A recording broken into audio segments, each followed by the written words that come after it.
Outgoing আর incoming দুটো option পাবেন। এটা আপনার এখান থেকে দেয়া হয়েছে, আর একটা আসছে। তো আপনি আসছে যদি সেটা দেখতে চান তাহলে ইনকামিং কলে যাবেন, আর যদি আপনি দেখতে চান আপনার প্রেমিকা কাকে কল দিয়েছে সেটা যদি দেখতে চান তাহলে আউটগোয়িংয়ে যাবেন। যেমন আমি আউটগোয়িংয়ে যাচ্ছি।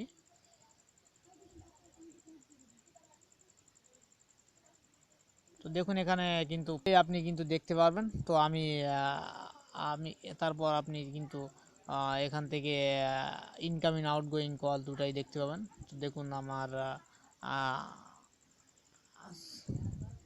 ইনকামিং কলের হিস্টোরিটা আমি দেখিয়েছি। তো এটাও দেখুন এখানে দেখাচ্ছে। লিটন স্বর্ণকার কল দিয়েছিল, লিটন স্বর্ণকার। তারপরে জামাই একজন কল দিয়েছিল, বড় ভাই কল দিয়েছিল, ইত্যাদি ইত্যাদি এখানে কিন্তু দেখাচ্ছে এরকম। তো এছাড়াও SMS হিস্টোরি দেখতে পাবেন এখান থেকে। তারপরে রিচার্জ হিস্টোরি, রিমাইং হিস্টোরি ইত্যাদি সমস্ত হিস্টোরিগুলো কিন্তু আপনারা দেখতে পাবেন। আপনার প্রেমিকার এফএনএফ নাম্বার কোথায় এফএনএফ করা আছে সেটাও এখান থেকে কিন্তু দেখা যাবে। এফএনএফ নাম্বারগুলো আপনি ইচ্ছা করলে তার এফএনএফ নাম্বারগুলো মুছে দিতেও পারবেন বা আবার অ্যাড করে দিতেও পারবেন এখান থেকে। তো এটি একটি ভালো সিস্টেম বলা যেতে পারে। এটার সিস্টেম আপনি করতে পারেন যে কোনো নাম্বারে। তবে আপনি কারো ক্ষতি করার জন্য এ ধরনের সিস্টেম চালু করবেন না, তার জন্য কিন্তু আমি বা আমার চ্যানেল কর্তৃপক্ষ দায়ী থাকিবে না।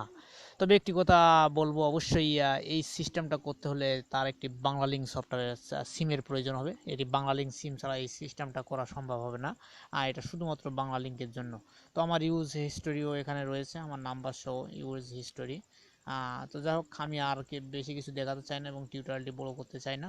তো আজ এ পর্যন্ত। আগামী টিউটোরিয়ালে আবার দেখা হবে অন্য একটি নতুন বিষয় নিয়ে। ততক্ষণে সাথে থাকার জন্য সবাইকে ধন্যবাদ এবং টিউটোরিয়ালটি দেখার জন্য ধন্যবাদ। অবশ্যই আমার চ্যানেলটি সাবস্ক্রাইব করবেন। যদি কোনো মন্তব্য থাকে কমেন্ট করবেন, আমি জবাব দেওয়ার চেষ্টা করব।